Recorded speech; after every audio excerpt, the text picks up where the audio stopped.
I resigned in September, was 3 months ago on my contract, and I took time out. And then I thought I would retrain. I was training to be a surgeon, and I retrained to be a radiologist. I took time out to do the radiology exams. I passed that. I missed the next round of jobs. So I was in between work again. So I thought, well, I'll spend this time studying the Bible. I've studied the human body from top to toe. About time I studied the Bible in a bit more depth. So I did 1 year at Bible college, went back to medicine, trying to get a job. And after a few months of medicine, I realized I had changed. I wanted to preach and teach the Bible on a full-time basis. So I went and retrained. I did a Bachelor of Theology, then I did a Master's of Theology, then I did a 5-year PhD in Chicago in theology.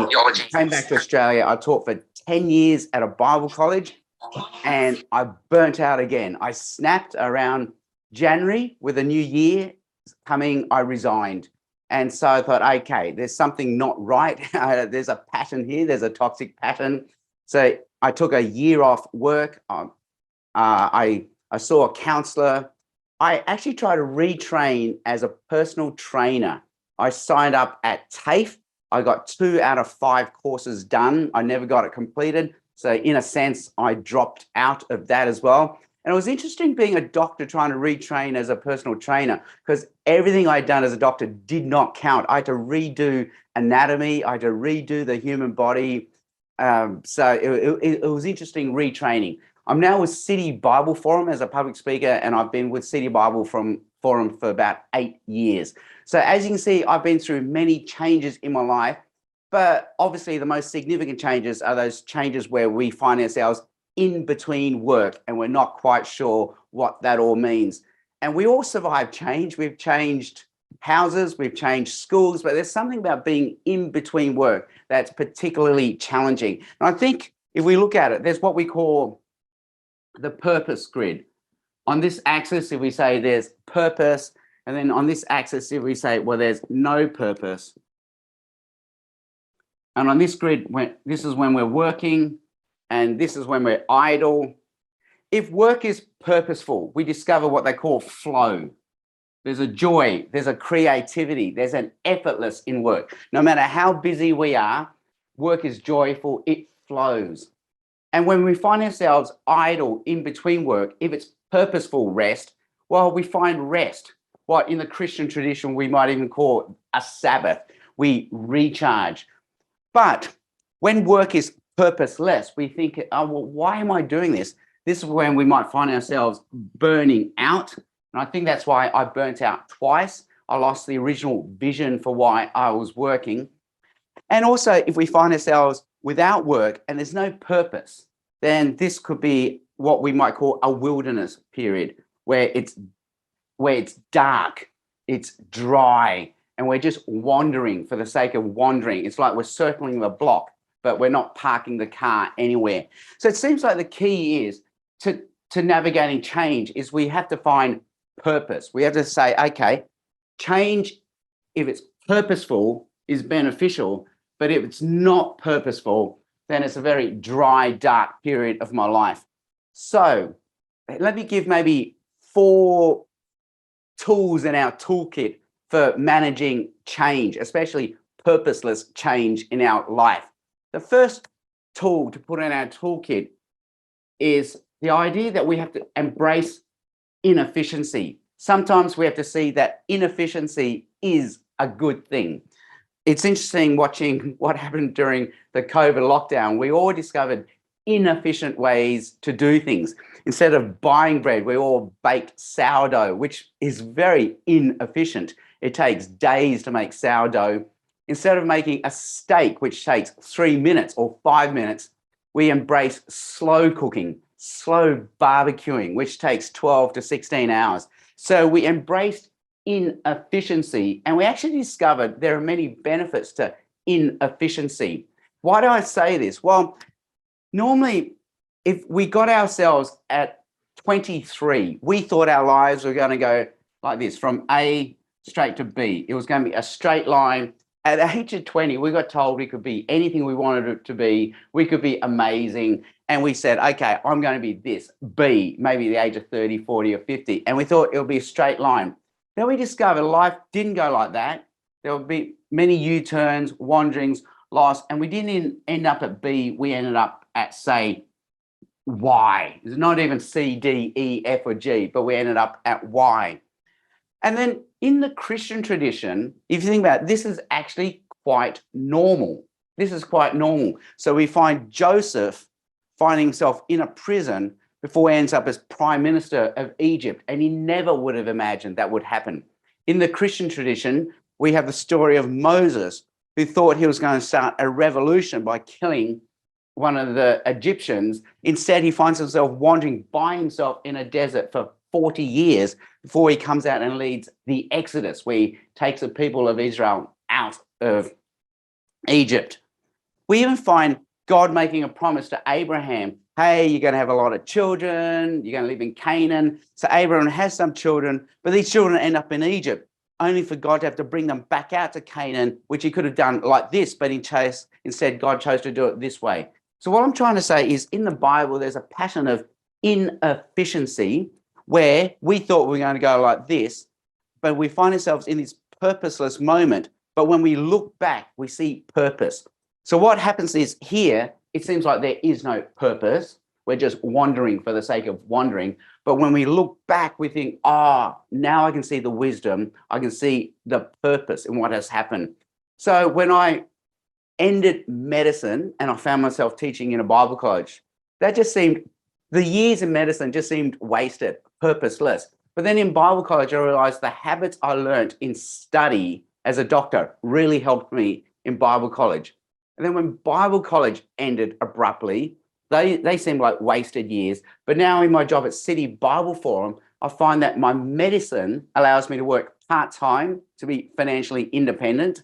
My Bible teaching allows me to produce talks for City Bible Forum. So now looking back, I can see the wisdom in what God has done in the last 20 years of my life. But certainly at the time, I could not see any wisdom or purpose. So that's tool number one. We can embrace the inefficiency, knowing that one day we can look back and see there was purpose, even though we can't see the purpose in it now.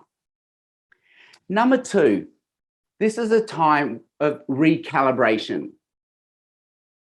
A time of change is a time of recalibration. So normally we find ourselves either alone or in community. We can find ourselves engaged with the world around us, or we can find ourselves withdrawing. And as human beings, we need a healthy balance of all four quadrants. We do need to be alone, yes, and we need to be in community. We do need to engage with the world, yes, but we also need to withdraw. So what happens is often we're maxed out here, especially when we were busy at work, maxed out. But boom, we're probably finding ourselves over here in this time of change. So what the time of change is doing is recalibrating the imbalance we once had here by restoring some sort of balance here. But now, in a time of change and transition, we might say, whoa, now I'm way over balanced here. I need some balance in these other three quadrants. I still remember when I was seeing a counselor, the last time I was in between work, I explained my situation to her and she just summed it all up. She said, you have too much time. You are idle. And I thought, yes, that is it. That's the challenge. I'm too maxed out here. I need to find balance here. So what does this look like? Well, for a Christian, and I understand many of us won't be Christians, but in the Christian tradition, and not only in the Christian tradition, when we find ourselves here, this can be a time of silence, can be a time of solitude, and can be a time of prayer. But we can also do this as community. Church can often feel like a withdrawal from the world when we meet on Sundays. Our time of worship can be a time of withdrawal as we seek the face of God, but as a community. And sometimes churches do retreats where we go away as a community for a weekend. But now you think, okay, what would engagement look like if I was alone? Well, maybe it could be reading, it could be music, it could be the arts. And what would engagement look like as a community? It could be things like activism, where we look for a cause or a support group. We can start attending conferences and maybe even concerts like that, but as a community. And I remember when I was last in transition in between work, I was maxed out here. So I needed to find ways of filling the other three quadrants to restore balance.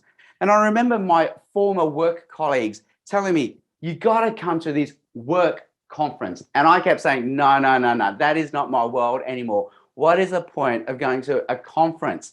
But they talked me into it, and I went to the conference, and I had one of the best weeks of my life. It was recharging, it was restorative, it was healing, and it actually also networked me to allow me to get a lot of contracts that I have now because of the people I met then at that conference. So what we can do now in this time of transition and change is look at how we can keep all four quadrants balanced. And so if we have too much here, we might have to find some things here. If we have too much here, maybe find some things here. But maybe when we were working and busy, we were too much here. And right now we're too much here. But it sort of has recalibrated us.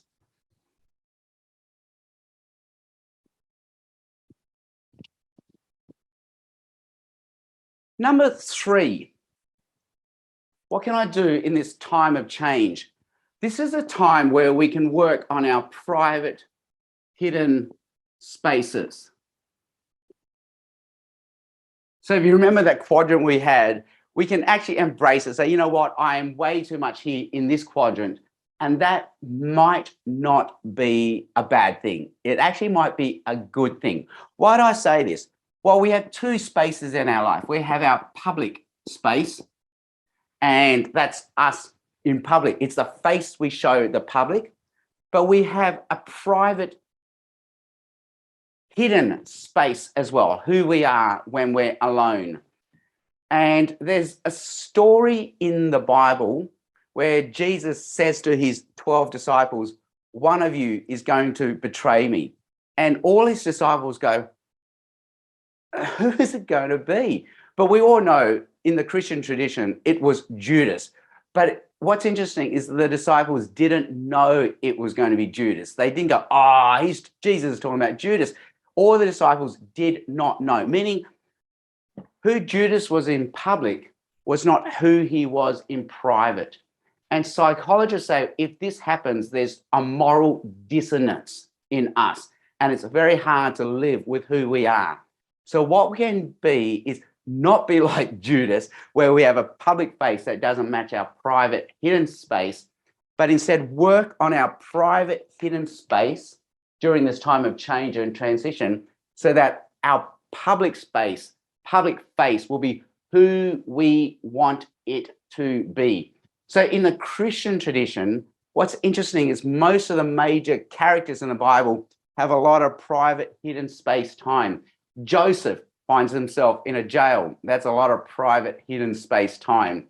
Moses finds himself wandering in a desert by himself for 40 years.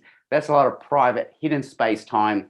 And Jesus, before his public ministry, spends 40 days in the desert, private hidden space time. So what we can do here is use our private hidden space time to work on our private life so that who we are in public will match who we are in private. And so what we can do now is build up good rituals, good habits that form who we are. So little habits that shape who we are each day, each week, and each month. So I have just a very simple habit to trigger the start of my day. I call it CBE, Coffee Bible Exercise. Before I touch any device, before I check the news, before I check social media, before I check emails, I need to do Coffee Bible Exercise. have a coffee, which is my trigger to me reading the Bible, and then doing some exercise. For you, it could be something different, but this is a time to build healthy rituals, healthy habits, healthy repetitions.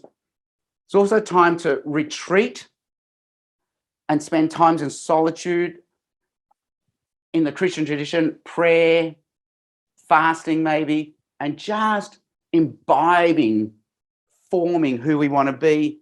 This is a time for repentance, okay? Break ourselves down, sorry for who we are. And in the Christian tradition, we can take our broken selves to God, ask for forgiveness, and also a time for renewal, where, again, in the Christian tradition, we ask God to shape us into who he wants to be. But you can see how you can totally secularize this as well and work in our private hidden spaces to form who we want to be in public.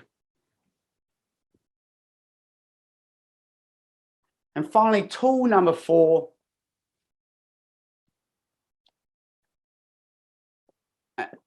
And this is building on what I just said in tool number 3.